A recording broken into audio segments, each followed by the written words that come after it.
Essa é uma pintura de Rembrandt, do século XVII.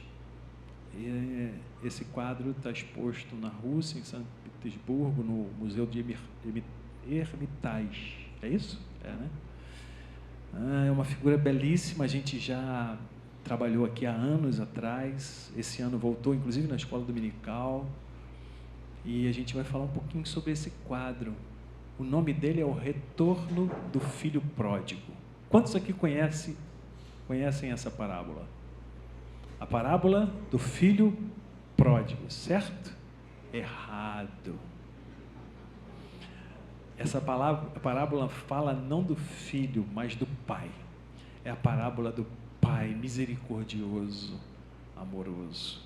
E para ler esse texto que fica em Lucas 15, 1 e 2, e depois de 11 a 32, nós vamos ouvir a leitura desse texto em forma de poesia e declamação.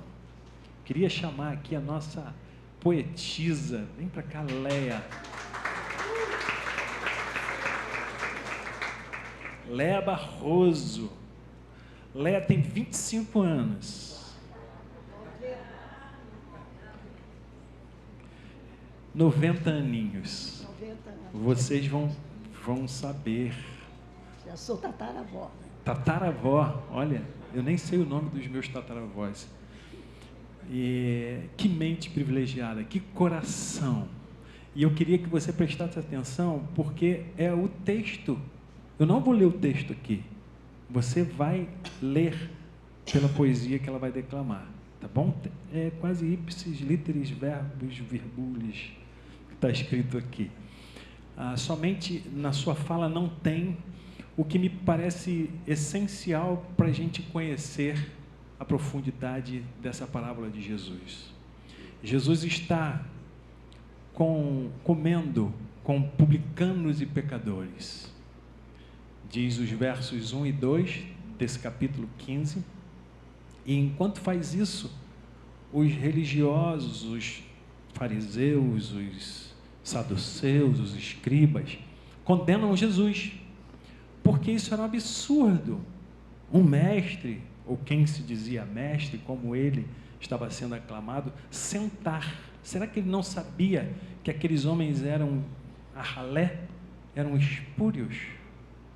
Não podiam se sentar à mesa com quem tivesse algum nível de dignidade, e acusam Jesus de ser um pecador.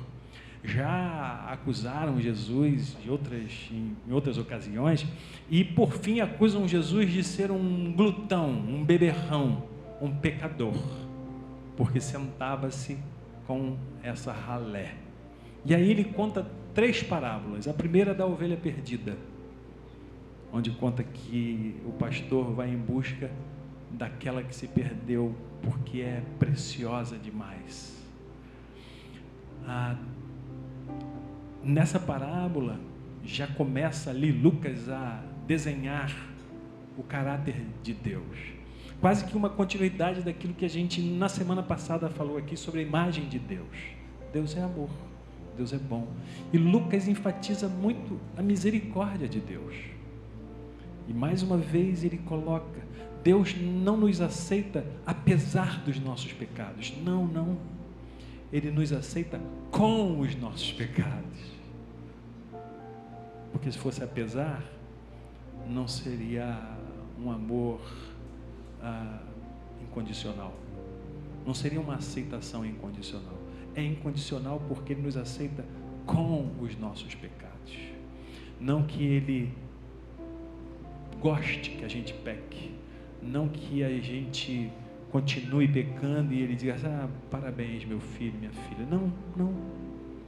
Mas é porque a cada passo que a gente dá e a gente cai, Ele está lá para levantar e dizer assim, estou com você, eu sei da sua limitação, vem comigo, a gente vai superar mais uma vez, mais uma vez, mais uma vez. Quantas vezes se deve perdoar o irmão? 70 vezes 7, era só uma brincadeirinha. Isso é só para dizer que é infinitamente, porque Deus nos perdoa infinitamente mais. mais. É disso que fala essa terceira parábola. A segunda era da dracma perdida. É um tesouro a gente saber disso. Saibam disso.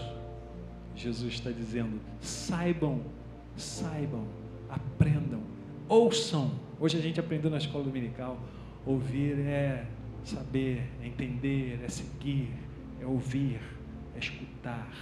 Ouçam o meu filho amado, sigam-no, ele sabe o que ele está ensinando.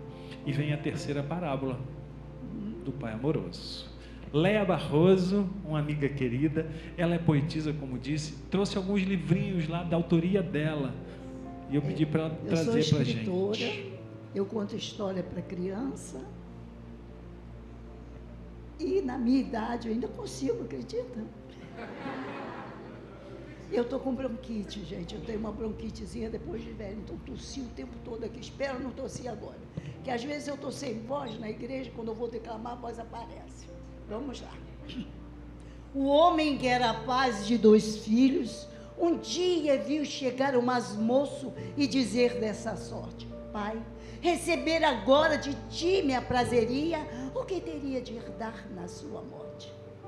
Fez o pai sem rebuços à vontade, e para os seus filhos repartiu seus bens, e disse a cada qual: eis a tua metade, o que te cabe, aí tens.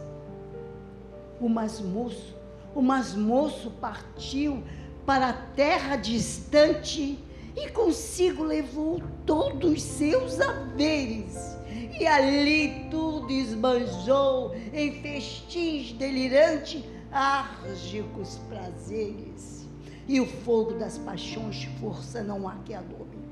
No abismo do prazer vai-se tudo que tem, sobre aquele país cai a praga da fome, e o moço sofre fome também.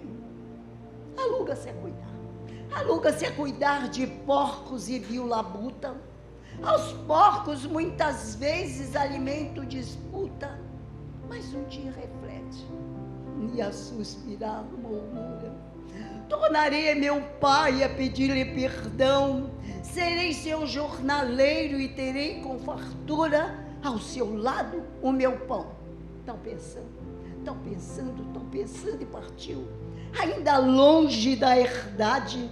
Assim que o pai o vê, roto, sujo de lama, corre a brasa o feliz de amor e piedade, farto pranto derrama. Pai, pequei contra o céu, diante de ti pequei, já não mereço mais ser chamado de seu filho.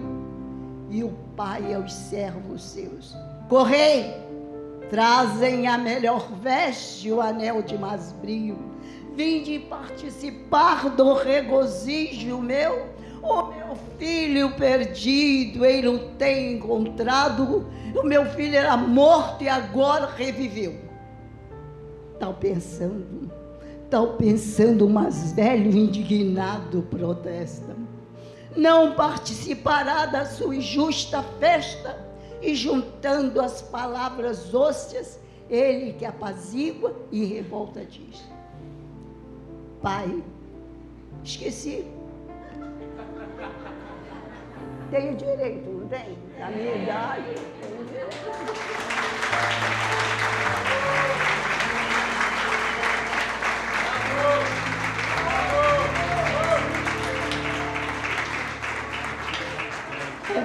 Eu sei. Ele revolta diz: há tantos anos que te sirvo diligentemente, tuas ordens ouvindo e cumpridos fielmente. No entanto, para mim nunca matar fizeste, um cabrito sequer, um festim nunca deste. Ao passo que meu outro irmão, que gastou todos os bens que era teu, e para esse teu filho, tu mandasse matar o mais gordo novilho.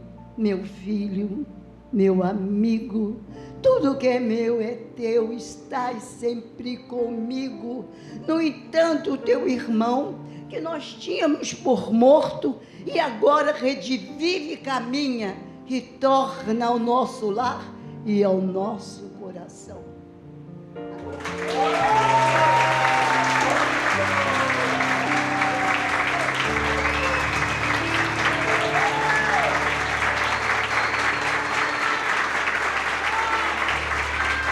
Não acabou não, tem meus livros lá.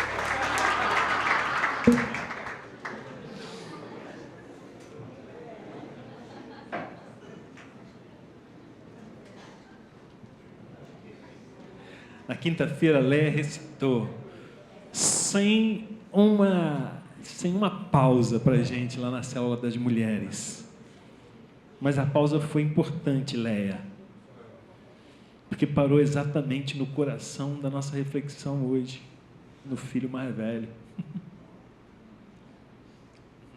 Recebe o abraço da gente.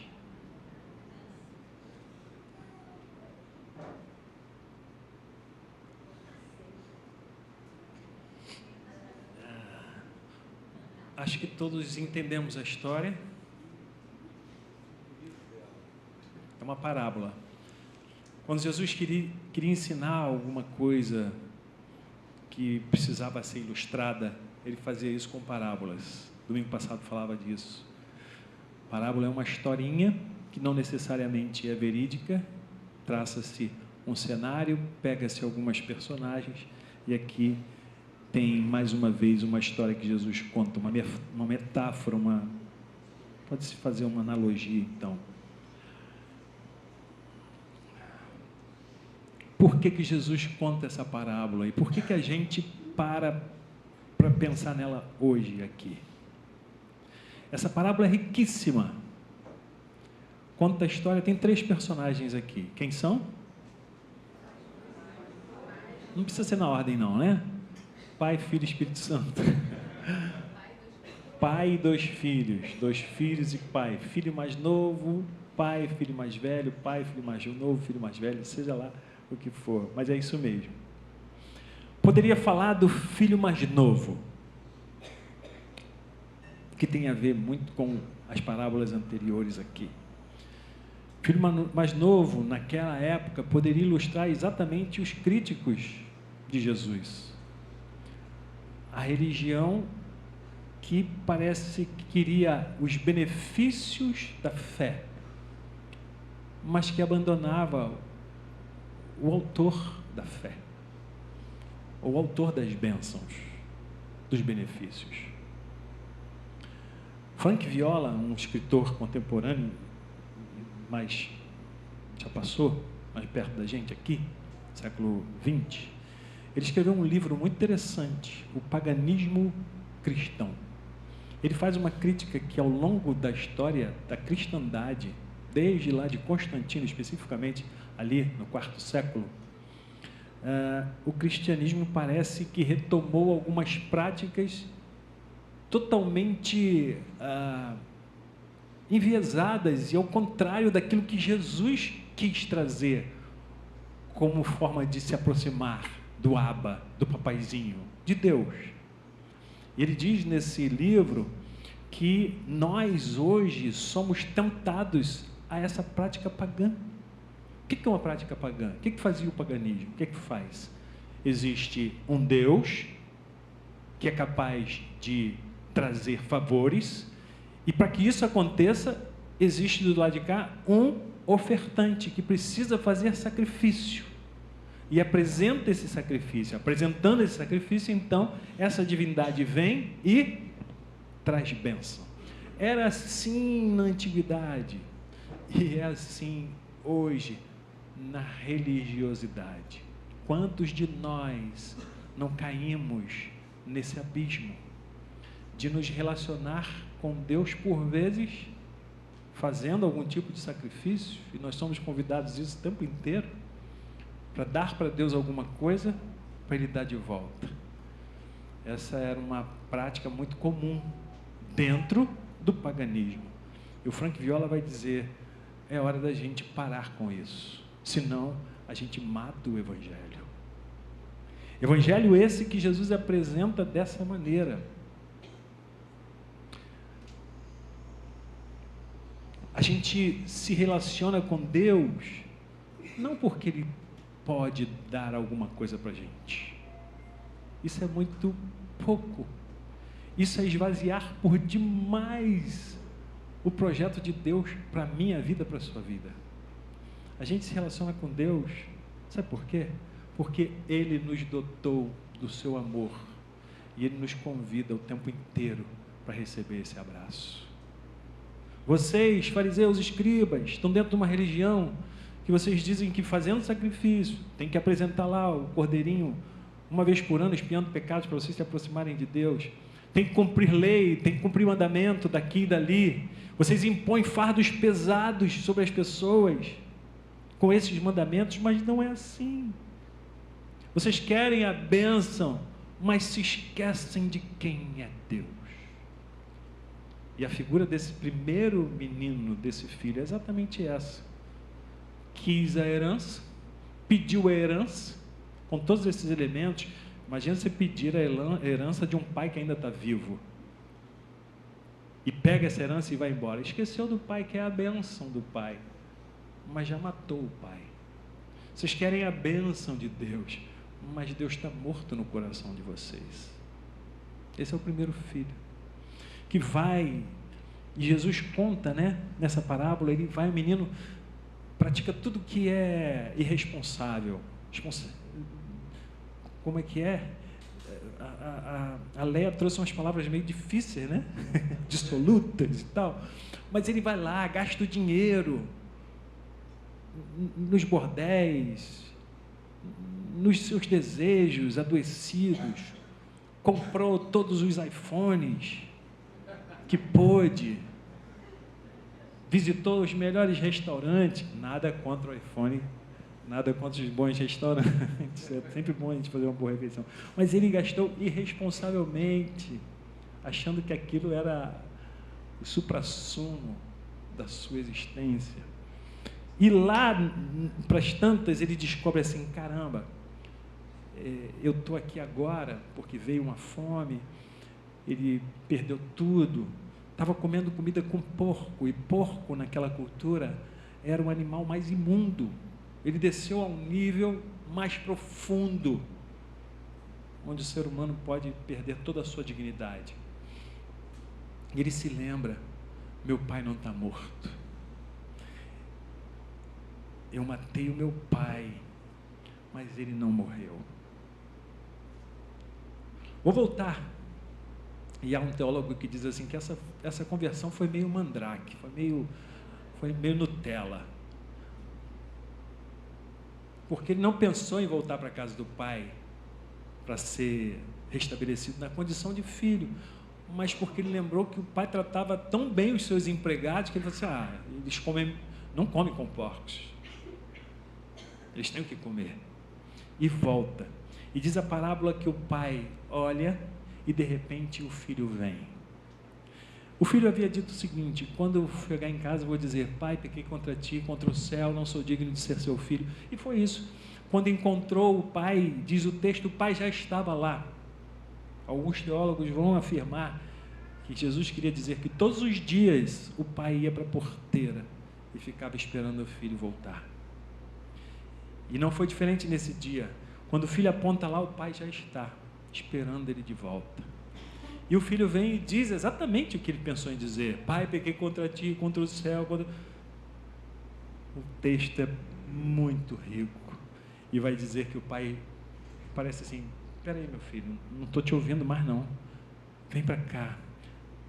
Meus empregados, tragam aqui a capa, o anel, as sandálias. Meu filho voltou. Ele queria voltar, não como filho, mas ele é meu filho. E não importa a distância geográfica, ou emocional, ou espiritual, não importa o tamanho do seu pecado, o que importa é que meu coração é um coração que acolhe, apesar do seu pecado. João capítulo 1, quase que um coro aqui. O que diz? No princípio era o verbo. E o verbo estava com Deus, e o verbo era Deus. Nada do que foi feito sem ele se fez. Tudo foi feito por intermédio dele. Sabe o que é? O verbo é o Logos, a palavra. Tem uma música antiga, eu tinha posto o Rodrigo de castigo aqui, mas ele saiu. Era para fazer o fundo musical da Leia. Era assim. Me ajuda aí, você que sabe. Palavra não foi feita para dividir ninguém.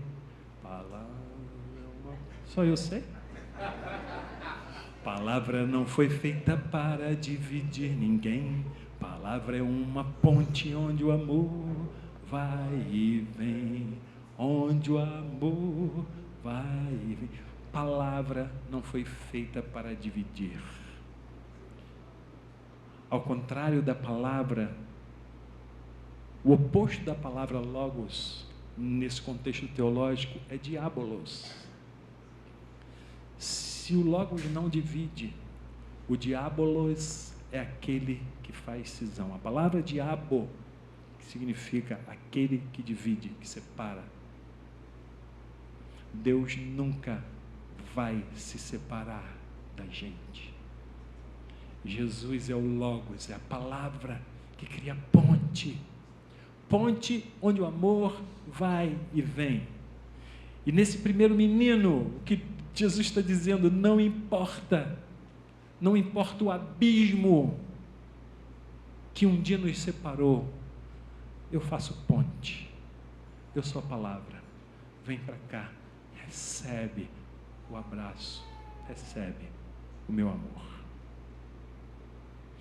Eu e você podemos nos identificar por vezes com esse filho, eu me identifico, mas o tempo inteiro, o que Jesus está dizendo para mim e para você, vem para a ponte, não tem abismo não olha para o abismo do pecado, da falta de mérito, olha para a ponte do meu amor. Esse é a primeira personagem.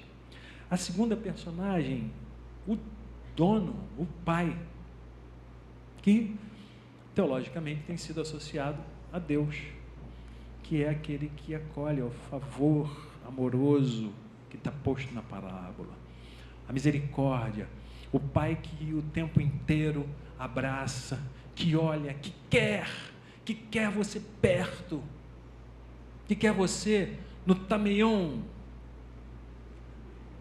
Você não sabe o que é isso, né? Depois o nosso teólogo Alessandro Sena vai explicar para você. Porque a gente tem teólogos aqui na escola dominical.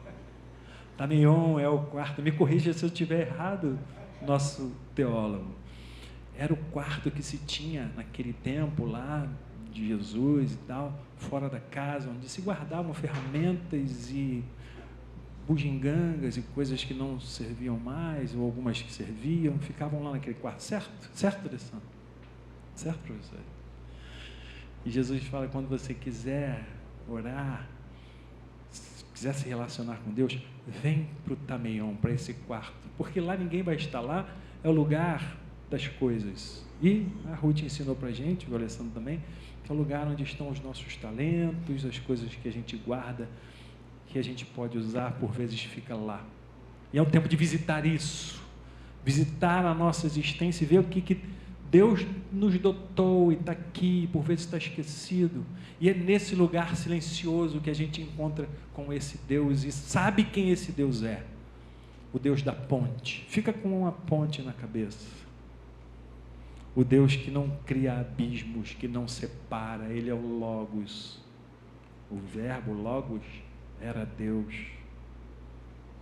Esse é o Deus que é apresentado nessa parábola. Semana passada, a gente falava sobre as caricaturas de Deus, como a gente construiu no nosso imaginário por narrativas, a religião faz isso com a gente, fez isso, graças a Deus a gente está aqui para ouvir uma outra coisa.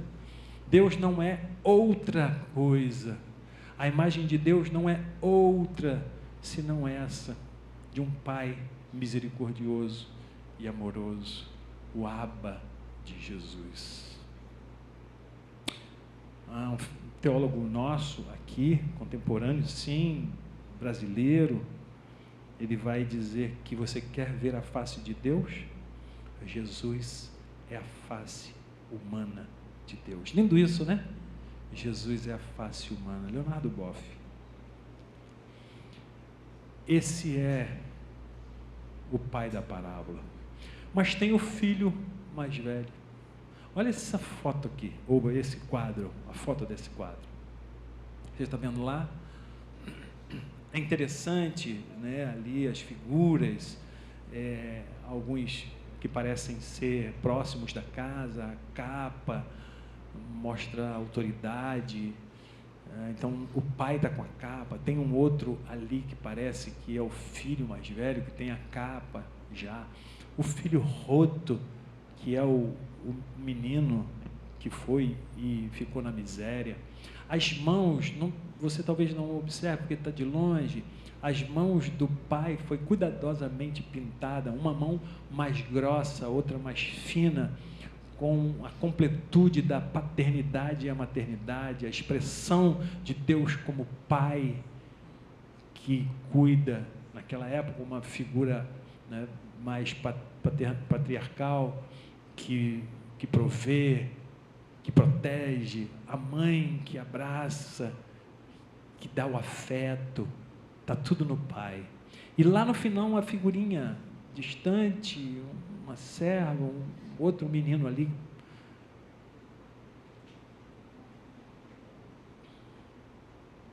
O menino mais velho diz assim: pai, você está fazendo uma festa para o meu irmão. Para o meu irmão não, para o teu filho. Não chamou o menino de meu irmão. Não assumiu a figura da família. Está fazendo uma festa para esse teu filho que pediu tua herança, te matou, acabou com o nosso patrimônio, e você ainda faz uma festa para ele, traz a túnica, sinal da autoridade e da pertença à família, põe um anel, a mesma coisa, calça sandália nele, na foto lá, ele já está descalço. Os escravos não calçavam, sinal de que o pai o aceita como filho, nunca deixou de ser filho. E o pai diz uma coisa, e foi onde você parou, Leia, e nos deu o preparo emocional para receber essa fala. Depois que o filho mais velho diz isso, o pai volta-se para ele e diz: meu filho, tudo o que é meu, tudo que eu tenho é seu também. Você sempre esteve aqui comigo. O seu irmão estava perdido, foi achado, estava morto e reviveu. Meu filho, tudo que é meu é seu. Você sempre esteve aqui comigo. No século XVIII, você vai ler lá sobre a Revolução Industrial. O mundo passou de um paradigma para outro. Que troca foi essa? Antes havia uma economia baseada na agricultura e quase que essa coisa mais do artesanato. Passou-se a uma economia das máquinas, da produção. Na minha infância tinha até um comercial, você se lembra do sabonete Vale Quanto Pesa? Lembra disso? Vale Quanto Pesa. Tinha um sabonete com esse, era esse o nome, né? Vale Quanto Pesa. Com a Revolução Industrial, passou-se cada indivíduo a valer o quanto pesava, o quanto era capaz de produzir. E mais recentemente, naquele livro que a gente já citou aqui,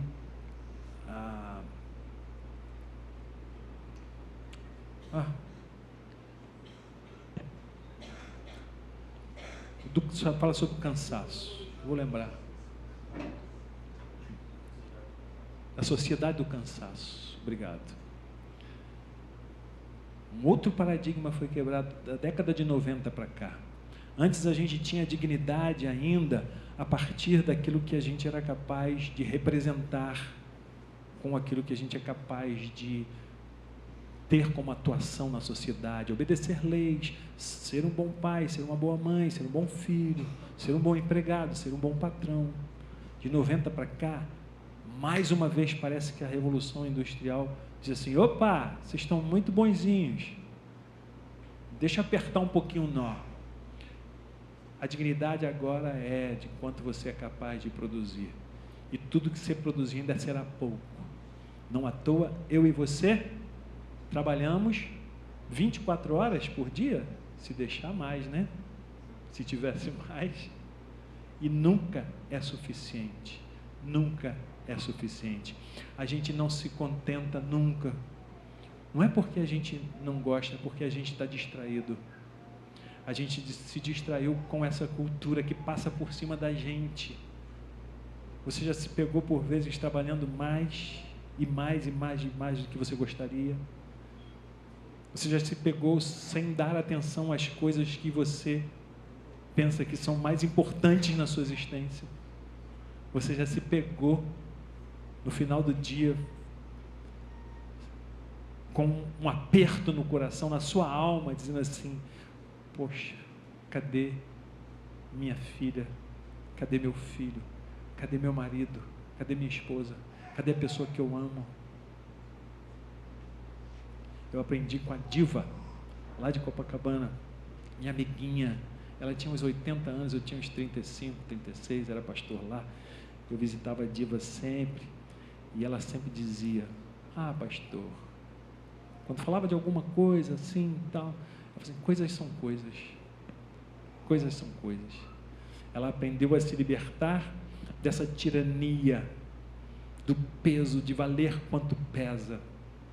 E quando a gente olha para esse menino aqui, ele sai da figura da família e diz assim, eu tenho pesado bastante, olha o meu valor, eu estou aqui, estou produzindo, estou performando, estou entregando, e você não olha para mim, você não me valoriza, você não matou um cordeiro, se matava o cordeiro cevado para as grandes festas, você fez isso com aquele que não merecia.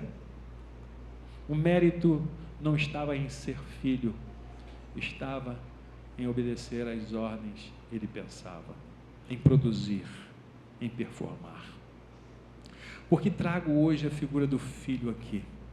Porque eu e você somos bombardeados todos os dias, não menosprezemos a força da nossa cultura capitalista.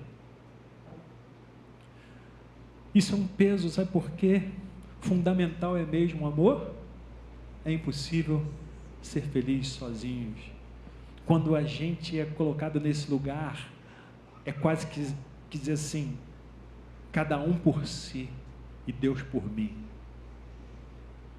Salve-se quem puder.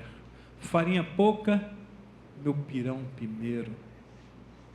Primeiro eu, primeiro eu, primeiro eu. Essa é a nossa cultura. Não se iluda. Você vê isso todos os dias aqui. Eu nem digo mais televisão. Não digo mais noticiário. Digo todo dia.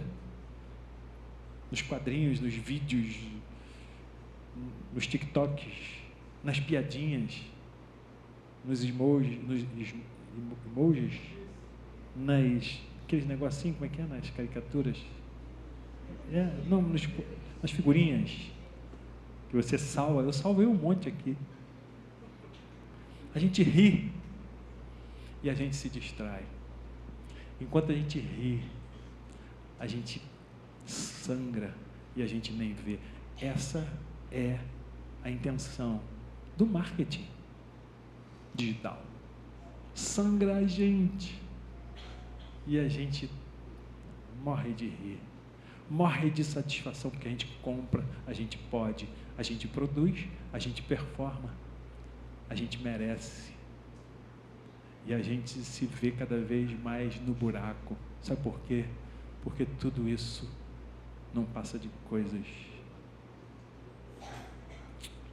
não preenche a nossa alma, não faz a gente se sentir quem a gente de verdade é. Meu filho, você não é a comida que você come. Meu filho, você não é o produto que você produz. Meu filho, você é muito mais do que isso. Você é meu filho. Eu te amo. Eu te quero perto de mim. O convite do Evangelho hoje é que eu e você saiamos desse lugar de distração.